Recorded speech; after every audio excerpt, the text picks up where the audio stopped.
오늘 말씀은 여호수아 24장 14절에서 18절까지의 말씀입니다.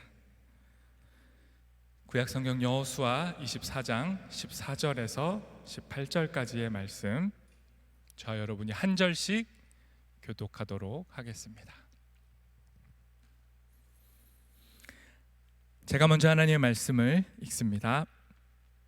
그러므로 이제는 여호와를 경외하며 온전함과 진실함으로 그를 섬기라. 너희의 조상들이 강 저쪽과 애굽에서 섬기던 신들을 치워버리고 여호와만 섬기라.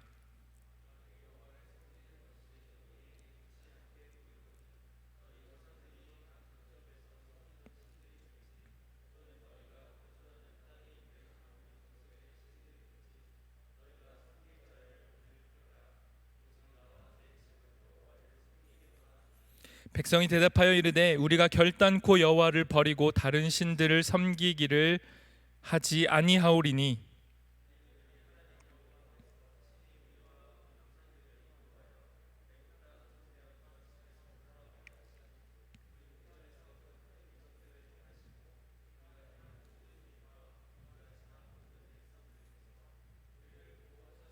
함께 읽겠습니다. 여호와께서 또 모든 백성들과 이 땅에 거주하던 아모리 족속을 우리 앞에서 쫓아내셨음이라.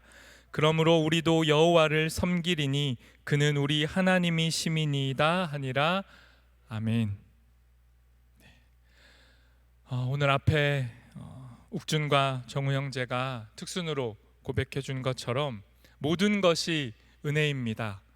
이 고백이 그리스도 신앙을 가진 이들의 마지막 고백일 겁니다. 모든 이들의 공통된 고백, 우리의 삶이 모두 하나님의 은혜였습니다.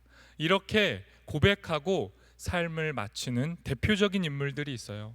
오늘 우리가 또 지난주에도 살펴봤던 모세, 그리고 오늘 살펴볼 여호수아, 이들의 마지막 고백이 다 이러했습니다. 모든 삶이 은혜였습니다. 이렇게 고백한 것이죠. 지난주에 저희는 하나님께서 어떤 은혜로 어떻게 모세를 통해 이스라엘을 건지시고 구원하시고 거짓 이름들을 지우시고 그들에게 하나님이라는 이름을 통해 해방을 허락하셨는지 살펴봤습니다. 기억이 나시죠? 무한한 하나님의 이름을 유한한 인간에게 허락하심으로 그 어떤 수식어로도 수식할 수 없는 하나님을 감히 인간에게 맞춰서 인간이 알아들을 수 있는 방식으로 인간의 옷을 입고 하나님이 자신을 드러내 주셨다. 그래서 우리가 하나님을 알게 되었다. 그 이름으로 해방되었다. 이런 이야기들 나눴습니다. 그리고 하나님께서 약자들을 노예로 삼고 있던 애굽의 거짓 신들의 이름을 열재앙으로 지워버리셨죠. 그리고 탈출시키셔서 마침내 그들을 자유롭게 해주셨어요. 그런데 결과가 어떻습니까? 자유는 얻었는데 도대체 어떻게 이 자유를 향유해야 될지를 알지 못하던 이스라엘은 얼마 못 가서 불평을 쏟아냅니다. 그리고 그 불평의 대가로 광야에서 아주 오랜 시간을 방황해야 했습니다. 이 방황의 시간은 형벌이지만 동시에 하나님이 주시는 자유가 어떤 의미인지를 몸으로 체득하기 위한 필수적인 시간이었던 거죠. 그러니까 이 광야의 시간은 모든 그리스도인들, 믿는 자들, 신자들에게 반드시 주어져야 하는 시간인 거예요. 그리고 그 모든 긴 시간을 모세가 중심이 되어서 이끌어갑니다. 그렇게 이스라엘 민족의 가장 대표적인 지도자, 가장 강렬했던 모세가 죽음을 맞이합니다. 모세의 마지막 장면은 지난주에 살펴보지 않았는데요, 오늘 보겠습니다. 신명기 34장 4절에서 6절, 그 위대했던 모세의 죽음 모습입니다. 제가 읽겠습니다. 여호와께서 그에게 이르시되 이는 내가 아브라함과 이삭과 야곱에게 맹세하여 그의 후손에게 주리라 한 땅이라. 내가 내 눈으로 보게 하였거니와 너는 그리로 건너가지 못하리라 하시매, 이에 여호와의 종 모세가 여호와의 말씀대로 모압 땅에서 죽어 벳볼 맞은편 모압 땅에 있는 골짜기에 장사되었고 오늘까지 그의 묻힌 곳을 아는 자가 없느니라. 한 시대를 위대하게 이끌었던 지도자의 마지막이 이런 모습입니다. 모세는 자발적으로 하나님 앞에 나선 적 없고, 하나님이 모세를 부르셔서 그를 쓰셨고 사용하셨고, 정작 목표였던 가나안 땅을 눈앞에 두고 전 인생을 고생해서 이제 결과물을 맛볼 수 있는 그 순간에 모세는 눈으로만 그 결과를 봐야 했고 그 땅에 들어가지 못하게 됩니다. 어쩌면 너무 가혹해 보이는 이 상황 속에서 모세는 하나님 앞에 아무런 항변을 하지 않습니다. 저항하지 않습니다. 하나님, 이거 해도 너무하지 않습니까? 내가 얼마나 고생했는데 이제 이 땅을 눈앞에 두고 왜 나는 못 들어갑니까? 이런 말 하지 않았습니다. 여호와의 종 모세가 여호와의 말씀대로 그 땅에서 멈춰서 그 땅에서 죽었고, 모세의 무덤을 지금까지 아는 사람이 없어요. 이게 무슨 말이죠? 모세의 위대한 이름은 남았지만 그의 위대함도 하나님 앞에서는 사라지고 덮이는 겁니다. 그저 한 시대 쓰임받다가 간 거죠. 그렇게 모세는 그의 업적에 비해서 너무 초라해 보이고 조용하게 생을 마무리합니다. 그리고 인간적으로 모세가 하나님의 뜻이니까 전 퇴장합니다 할 수는 있었지만, 그 다음 이제 이 이스라엘을 어떻게 누가 이끌어가야 할지에 고민이 있었을 텐데 모세는 고민하지 않고 퇴장을 합니다. 왜냐하면 모세 뒤에 여호수아라는 사람이 있었기 때문입니다. 이제 모세를 이어서 가나안 땅에 들어가서 그 땅을 정복해야 하는, 여전히 그 약속의 땅은 허락되었지만 우리가 일구어 가야 하는 땅이었기에 그 사명을 맡은 자가 여호수아였고, 그 여호수아가 준비되었다라고 모세는 확신했기 때문에 조용히 퇴장할 수 있었습니다. 그래서 오늘 여호수아를 좀 살펴볼 텐데요, 여호수아의 원래 이름은요 호세아입니다.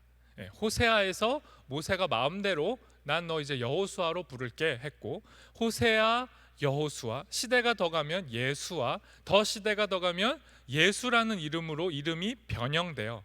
그러니까 호세아, 여호수아, 예수아, 예수 다 같은 이름이죠. 뜻은 모두 구원입니다. 하나님이 구원하신다라는 이름의 뜻을 갖고 있습니다. 이런 이름을 가진 여호수아는요 모세와 언제나 함께 했습니다.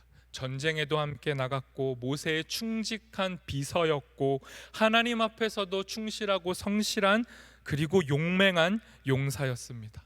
가나안 땅을 정탐할 때도 갈렙과 함께 다른 많은 다수의 부정적인 의견을 이겨내고 소수였지만 믿음으로 가나안 땅을 정복할 수 있다라는 믿음을 보였던 사람이 여호수아였습니다. 이 여호수아를 몇 가지 말씀을 통해 볼 텐데요. 화면 띄워주시면 출애굽기에 여호수아에 대해서 이렇게 묘사하는 장면들이 몇 개 있습니다. 출애굽기 17장 9절 제가 읽어보겠습니다. 모세가 여호수아에게 이르되 우리를 위하여 사람을 택하여 나가서 아말렉과 싸우라. 내일 내가 하나님의 지팡이를 손에 잡고 산 꼭대기에 서리라. 가장 중요한 전투 선봉에 여호수아가 나갔고요. 24장 13절도 읽습니다. 모세가 그의 부하 여호수아와 함께 일어나 모세가 하나님의 산으로 올라가며, 모세가 가장 중요한 일을 할 때 그 모세 옆에는 여호수아가 동행했습니다. 그리고 출애굽기 33장 11절, 사람이 자기의 친구와 이야기함 같이 여호와께서는 모세와 대면하여 말씀하시며 모세는 진으로 돌아오나 눈의 아들 젊은 수종자 여호수아는 회막을 떠나지 아니하니라. 여호수아는 어렸습니다. 모세와 함께할 때, 출애굽 1세대와 함께할 때 젊었던 여호수아는 단지 충직하고 성실하고 용맹했던 것을 넘어서서 하나님 앞에서 머물러 설 줄 아는 자였습니다. 모세가 기도 마치고 떠나도 그 기도의 자리에 여호수아는 남아서 하나님을 끝까지 바라고 불렀던 자입니다. 그래서 여호수아는 잘 컸어요. 잘 자랐습니다. 그리고 나서 이어지는 민수기 13장 16절도 제가 읽어보겠습니다. 이는 모세가 땅을 정탐하러 보낸 자들의 이름이라. 모세가 눈의 아들 호세아를 여호수아라 불렀더라. 호세아라는 이름에서 더 성장한 여호수아는 하나님의 구원을 신뢰하고 가나안 땅이 아무리 강해도 차지할 수 있다, 하나님이 하시면 할 수 있다 믿음을 가졌었고요. 신명기 31장 23절도 읽습니다. 여호와께서 또 눈의 아들 여호수아에게 명령하여 이르시되 너는 이스라엘 자손들을 인도하여 내가 그들에게 맹세한 땅으로 들어가게 하리니 강하고 담대하라 내가 너와 함께하리라 하시니라. 믿음의 여정을 잘 밟아왔던 여호수아에게 이제 모세라는 거대한 그림이 사라졌을 때 그 큰 여백 속에서 하나님은 여호수아를 등장시키시는 거예요. 그리고 여호수아에게 말씀하시는 겁니다. 그동안 너가 나와 함께 했듯 지금도 내가 너와 함께 하리니 너는 강하고 담대해라. 너를 통해 이제 모세에게 맡겼던 일을 내가 이룰 것이다 라고 사명을 주셨습니다. 이렇게 하나님께서 모세에 이어서 여호수아를 세우시고 여호수아를 통해 이제 약속의 땅 가나안으로 가는 겁니다. 그런데 여러분, 출애굽기 14장 10절에서 12절 말씀을 잠깐 볼 텐데요. 이 여정 속에서 벌어졌던 일들이 하나 있어요. 그걸 잠깐 보겠습니다. 출애굽기 14장 10절에서 12절 공동 번역으로 제가 읽습니다. 파라오가 다가왔다. 이스라엘 백성이 보니 이집트인들이 덮칠 듯이 뒤따라오고 있는 것이 아닌가. 이스라엘 백성은 즐겁을 하고 야훼께 부르짖으며 모세를 원망하였다. 이집트에는 묻힐 데가 없어서 우리를 광야로 끌어내어 여기서 죽이려는 것이냐? 왜 우리를 이집트에서 끌어내어 이렇게 만드느냐? 우리가 이럴 줄 알고 이집트에서 이집트인들을 섬기게 그대로 내버려 두라고 하지 않더냐? 이집트인들을 섬기는 편이 광야에서 죽는 것보다 낫다고 하지 않았느냐? 여러분, 이 고백이 수많은 우상들 다 제거해서 자유롭게 풀어줬더니 자유를 얻은 사람이 하는 소리인 겁니다. 파라오가 이스라엘 풀어줬어요. 그런데 생각해보니까 파라오가 이거 패착이었다. 이 이집트를 운영하는 데 가장 중요한 노동력인 이 이스라엘을 풀어주다니 이건 내가 정말 잘못했다 하면서 다시 뒤쫓아오는 거예요. 거대한 군대를 이끌고 쫓아오고 앞에는 뭐가 놓여 있습니까? 바다. 갈 데가 없어요. 그냥 죽는 거죠. 이 긴급한 상황에 놓이니까, 인생의 위기에 놓이니까 은혜를 맛봤다라고 하던 사람들의 태도가 이런 거예요. 왜 나 구원해가지고? 내가 언제 구원해달라고 했나? 내가 언제 하나님 알게 해달라고 했나? 왜 나를 구원하셔가지고 날 이렇게 불편하게 만드는 거지? 차라리 예수를 모르는 채로 살았던 그때가 나 하고 싶은 거 다 하면서도 양심의 가책 느끼지 않고 자유로웠을 텐데, 오히려 하나님 때문에 난 더 부자유스럽다, 이런 고백을 쏟아낸 겁니다. 여러분, 이게 정확히 뭐죠? 이게 노예 근성이에요. 여러분 안에, 제 안에 이 노예 근성은 원죄, 선악과를 따먹었을 때 그 죄처럼 사라지지 않고 여전히 남아있는 거예요. 여러분이나 저나 되게 노예스럽게 살고 있는 거죠. 자유인스럽지 않아요. 자유, 주체, 자율 향유하지 못해요. 끌려다니는 게 훨씬 편해요. 회사가 주는 돈 받는 게 편하고, 내가 이렇게 권리, 의무를 다하면 권리를 누릴 수 있는 삶이 편한 거죠. 이렇게 애굽에 있다가 무질서한 광야 한복판에 던져져 버리니까 이스라엘은 방황하는 겁니다. 심지어 바로 성경은 이걸 뭐라고 표현하냐면요, 이스라엘이 이제 광야에 갇혔다라고 말해요. 전에는 애굽에 갇혀 있다가 광야로 자유롭게 풀어줬더니 이 이스라엘은 광야도 애굽으로 만드는 거예요. 광야도 감옥으로 만들고 그 광야에서 갇혀서 소리 지르는 겁니다. 여러분, 오늘날 우리 시대에는 율법 없어요. 여러분 진짜 자유롭게 사셔도 돼요. 그런데 여러분, 이 이스라엘이나 우리나 여전히 애굽, 율법, 그리고 광야에서 살아가고 있어요. 우리 모두는 여전히 세상을 움직이는 자본의 질서에 종속되어 있습니다. 벗어날 수 없어요. 벗어났다고 말하는 사람은 거짓이고 기만입니다. 여러분이 어떻게 돈 없이 살아요? 돈보다 하나님이 먼저입니다. 신앙적 고백이긴 하지만 여러분이 어떻게 돈 없이 돈을 더 중시하지 않으면서 어떻게 타냐고요. 우리는 인정 욕구의 질서를 탐하면서 살아요. 여러분, 돈을 왜 벌어요? 그냥 돈 많이 벌고 싶은 사람도 있겠지만 돈을 벌어서 뭘 하고 싶죠? 내 존재가 인정받고 싶은 거예요. 내가 이만큼 벌어요. 난 그만큼 인정받을 중요한 사람이에요. 이거 증명하고 싶어서 여러분이 사는 거예요. 교회에 와서도 왜 상처를 받고 왜 화가 납니까? 내가 인정받지 못할 때, 내 노력과 내 수고와 내 땀과 내 신앙과 내 종교적 헌신과 열심이 정당한 대우를 받지 못할 때 열받고 폭발하는 거예요. 여러분, 어디에 이끌려 삽니까? 여러분의 삶을 이끌어가는 중심, 여러분의 신이 누구예요? 자본과 인정 욕구의 신, 그것이 막강한 우리의 우상 중에 하나입니다. 그렇게 우리는 여전히 애굽을 그리워하면서 사는 거예요. 교회 안에서도 신앙이라는 이름으로 자유를 반납하고 누군가의 자유를 속박하면서 사는 사람이 많아요. 믿는 자는 이러이러해야지. 복음이 우리를 자유케 했으니 우린 그 자유를 자진 반납해버리고, 주님이 주신 자유 감사하긴 한데 다시 반납하고 끊임없이 새로운 율법을 만들어내면서 스스로의 감옥에 갇혀서 산다고요. 이게 우리라고요. 이게 과거의 이스라엘의 모습이었다고요. 우린 여전히 애굽 그리고 가나안 그 사이 어디쯤에 있어요. 우리 다 광야에서 방황하고 살고 있다고요. 세상에도 속하지 못하고 하나님의 온전한 백성으로도 살지 않아요. 여러분은 모두 저와 함께 어중간한 포지션으로 살고 있는 거죠. 이때 여호수아가, 제가 아니고 여호수아가 가감없이 어중간한 이스라엘과 어중간한 여러분에게 외칩니다. 선택하십시오. 당신들이 섬길 신을 선택하십시오. 여러분의 진짜 신이 누굽니까? 라고 외친 겁니다.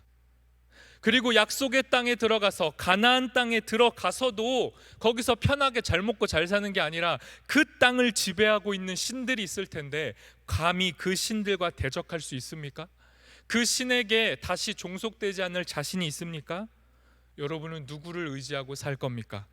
외치는 겁니다. 그게 오늘의 본문 여호수아 24장 14절에서 15절 세 번역으로 제가 읽겠습니다. 이렇게 말씀하셨으니 당신들은 이제 주님을 경외하면서 그를 성실하고 진실하게 섬기십시오. 그리고 여러분은 여러분의 조상이 강 저쪽의 메소포타미아와 이집트에서 섬기던 신들을 버리고 오직 주님만 섬기십시오. 주님을 섬기고 싶지 않거든 조상들이 강 저쪽의 메소포타미아에서 섬기던 신들이든지 아니면 당신들이 살고 있는 땅 아모리 사람들의 신들이든지 당신들이 어떤 신들을 섬길 것인지를 오늘 선택하십시오. 나와 나의 집안은 주님을 섬길 것입니다. 모세의 마지막도 위대했고 여호수아의 마지막도 위대합니다. 여호수아는 유언처럼 죽음을 앞두고 고별 설교를 하는 거예요. 여러분, 선택하십시오. 내 인생 전부를 걸고 나는 하나님을 선택할 건데 도대체 당신들은 누구를 선택할 겁니까? 내가 죽은 다음에 모세도 없고 여호수아도 없고 그 어떤 영적 지도자도 없이 홀로 한복판인 광야에서 살아갈 때 여러분은 아무도 보지 않는 그 자리에서 하나님을 하나님이라고 고백할 겁니까? 아니면 그저 어중간하게 다른 신들을 겸하여서 살 겁니까? 선택하십시오. 외친 겁니다. 그랬더니 이스라엘 백성이 마치 여러분처럼 이렇게 대답합니다. 24장 16절부터 18절도 세 번역으로 읽겠습니다. 백성들이, 이 구절은 여러분이 읽겠습니다. 여러분과 제가 한 목소리로 읽겠습니다. 더 감정이입이 되겠죠? 같이 읽겠습니다. 백성들이 대답하였다. 주님을 저버리고 다른 신들을 섬기는 일은 우리가 절대로 하지 않겠습니다. 주 우리 하나님이 친히 우리와 우리 조상을 이집트 땅 종되었던 집에서 이끌어내 주시고 우리가 보는 앞에서 그 큰 기적을 일으키셨습니다. 또 우리가 이리로 오는 동안에 줄곧 우리를 지켜주셨고 우리가 여러 민족들 사이를 뚫고 지나오는 동안에 줄곧 우리를 지켜주셨습니다. 그리고 주님께서는 이 모든 민족을, 이 땅에 사는 아모리 사람까지도 우리 앞에서 쫓아내셨습니다. 그러므로 우리는 주님을 섬기겠습니다. 오직 그분만이 우리의 하나님이십니다. 여러분 왜 아멘 안 하세요? 여러분의 고백인데. 여러분 정말 여러분 그동안 지나왔던 수많은 여러분이 보기에 좋아 보였던 욕망과 우상과 그 신들을 뒤로하고 하나님만 주인으로 선택하고 섬기실 겁니까? 아멘이 아니에요? 너무 정직한데 제가 기대한 것과 너무 달라요. 우리 이렇게 아멘하고 외쳐요. 특히 수련회 가면 더 아멘해요. 막 진짜 주님을 위해 살겠습니다. 그런데 여러분 결단코 우상을 섬기지 않겠습니다. 가나안 땅에 들어가도 과거를 잊지 않겠습니다. 어떻게 하나님께서 우리를 메소포타미아의 문명에서 건져내시고 갈대아 우르를 통과해서 아브라함을 통해 이집트에 들어가서도 그 수많은 애굽의 신들을 제거하시고 우리를 건져내셨는지, 낮에는 구름 기둥 밤에는 불 기둥으로 우리를 어떻게 인도하셨는지 기억하고 있습니다. 하나님께 받은 은혜를 어떻게 잊습니까? 그게 사람이 할 짓입니까? 하나님 사랑하겠습니다. 이 고백이에요. 그런 멋진 고백을 했는데 바로 이어지는 구절에서 여호수아가 구약에서 가장 문제시되는 말씀을 던집니다. 이렇게 하나님 섬기겠습니다 했는데 여호수아가 이렇게 초를 칩니다. 제가 읽겠습니다. 그러나 여호수아는 백성들에게 이렇게 말하였다. 당신들은 주님을 섬기지 못할 것입니다. 그분은 거룩하신 하나님이시며 질투하시는 하나님이시기 때문에 당신들의 허물과 죄를 용서하지 않을 겁니다. 절대 하나님 섬길 겁니다. 그랬더니 여호수아가 결단코 너희는 하나님을 섬기지 못할 것이다. 맞받아친 거죠. 그리고 그 이유를 이렇게 드는 겁니다. 왜냐? 너희가 섬기겠다라고 말하는 하나님은 질투하시는 하나님이기 때문에 너희는 그 질투하시는 하나님을 만족시킬 수가 없어. 이렇게 말하는 겁니다. 당대 주류 종교는 다신교였어요. 다신교 사회에서 신은요 질투하지 않아요. 왜요? 다신교는 어떤 겁니까? 내가 이 신도 섬기고 이 신도 섬기고 이 신도 섬기는 걸 허용하는 시대인 거예요. 내가 돈의 신을 섬기고 건강의 신을 섬기고 로또의 신을 섬기고 연애와 결혼의 신을 섬겨도 그 누구도 뭐라 하지 않아요. 각각 자신들의 필요에 맞게 신을 취사 선택할 수 있었어요. 그러니 그 신들의 사회에서는 질투하는 신은 존재하지 않아요.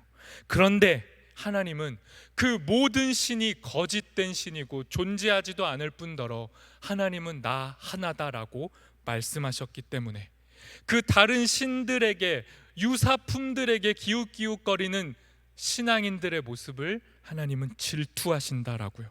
그래서 그 질투하시기 때문에 이스라엘 너희들은 그 질투하시는 하나님의 기준을 충족시킬 수 없어. 너희는 계속 하나님을 질투하게 만들 거야. 이렇게 말하는 겁니다. 여러분 이 여호수아의 본심이 뭘까요? 너넨 해도 안 돼. 이거예요. 우리는 아무리 애쓰고 애써도 우상들을 섬기고 하나님과 우상을 겸할 것이라는 우리의 현실을 자각시켜 준 거예요. 우리가 잊고 사니까. 우리가 마치 우리 하나님 한 분을 전심을 다해 사랑할 수 있는 것처럼 착각하니까, 혹은 그럴 마음도 없으니까 여호수아가 강하게 이야기한 겁니다. 그래요, 당신들은 하나님 한 분을 절대 사랑할 수 없어요. 하지만 하나님이 당신들을 선택하셨고 당신들 같은 흔들리는 존재들에게도 또 한 번 말씀하신 겁니다. 나를 전심을 다해 사랑해라. 내가 너희를 사랑하리라. 이 하나님의 선택 때문에 여러분은 하나님을 선택할 수 있는 겁니다 라고 강하게 외친 거예요. 뼈아픈 사실이지만 우리 모두는 이 이스라엘과 동일한 흔들리는 존재들이죠. 여호수아서를 싹 넘어가면 사사기가 펼쳐져요. 사사기 가면 여호수아의 이 말이 진짜였다는 게 증명됩니다.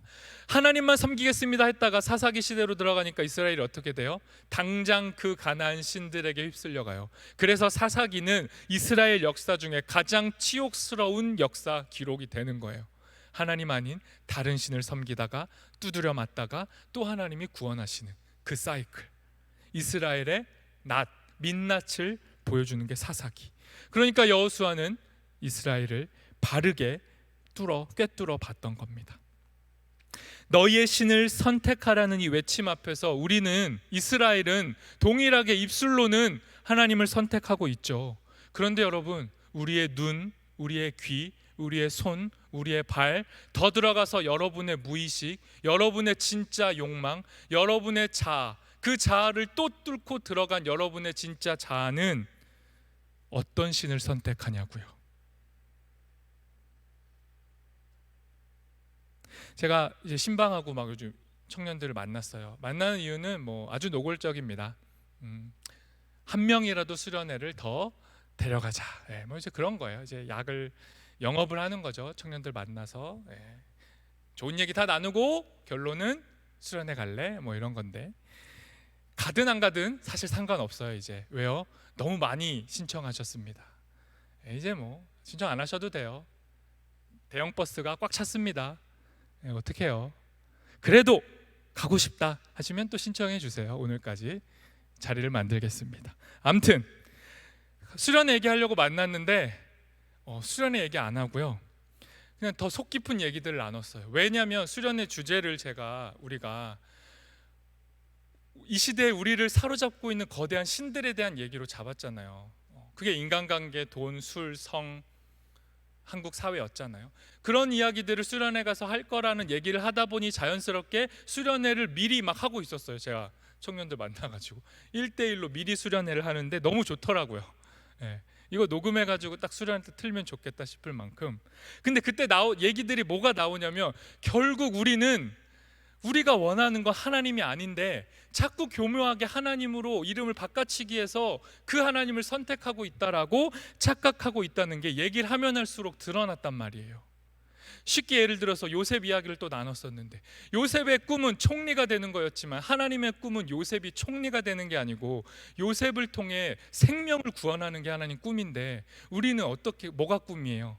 수많은 생명이 우리의 삶을 통해 구원받는 게 여러분의 꿈이에요? 아니면 요셉처럼 총리가 되는 게 꿈이에요? 명확하잖아요. 여러분 모두는 총리가 되고 싶죠. 내가 총리가 돼서 좋은 일도 하고 선행도 베풀고 돈을 잘 써서 명예까지 얻고 싶은 거잖아요.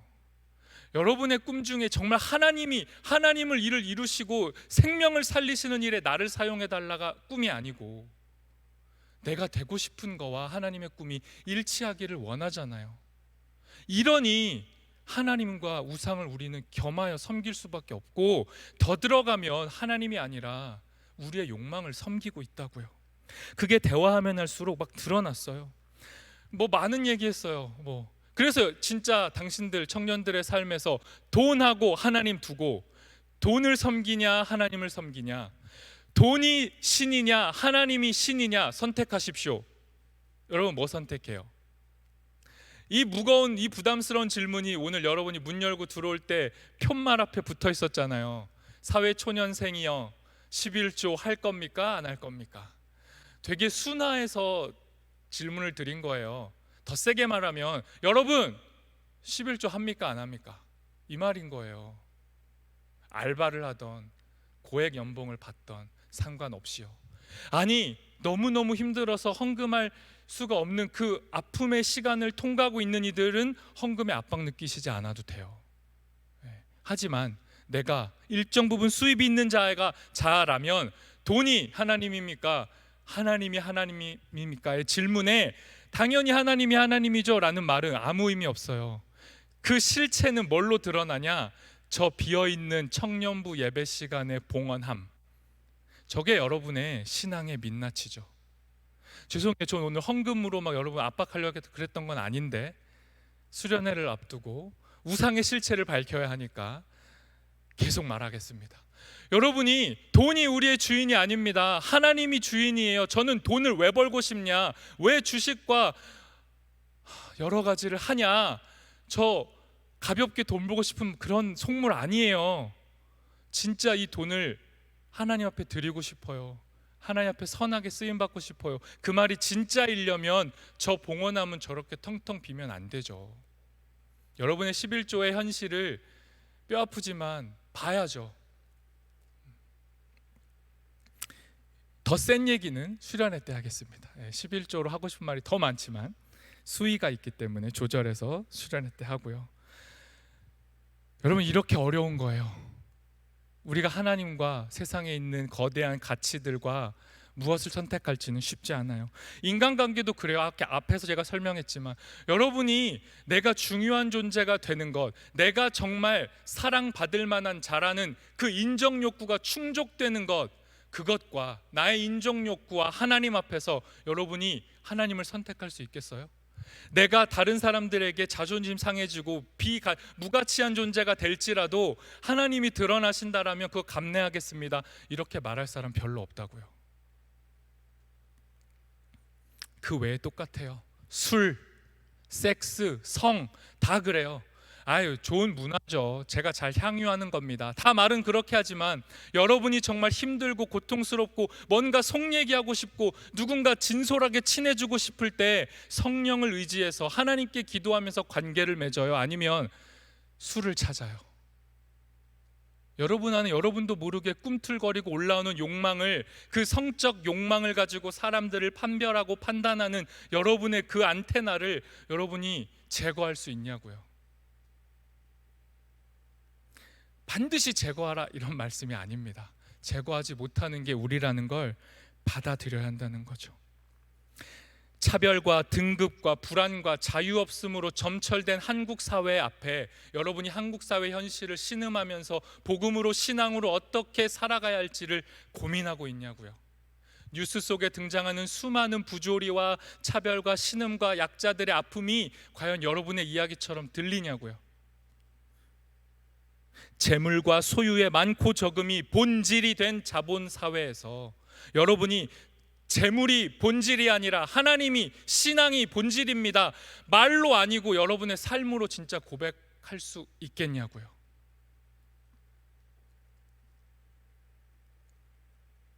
우리는 몸과 마음, 정신이 모두가 다 피곤한 사회를 사는 거예요. 그렇게 창살 없는 감옥에서 살면서 예수 그리스도의 이름으로 해방을 맛보고 있냐고요. 여러분이 누군가를 그 감옥에서 꺼내주고 있냐고요. 목사님 오늘 왜 그러세요? 왜 이렇게 공격적이십니까? 목사님은 그러면 다 해요? 목사님 그거 다 잘해요? 이렇게 반문을 해주셔도 됩니다. 여러분, 마지막으로 여호수아 24장 25절을 읽겠습니다. 제가 읽겠습니다. 그날에 여호수아가 세겜에서 백성과 더불어 언약을 맺고 그들을 위하여 율례와 법도를 제정하였더라. 하나님을 선택하십시오. 선택하겠습니다. 아니요, 당신들은 선택하지 못할 거예요. 이렇게 말해놓고 여호수아가 뭐라고 마지막에 말하냐?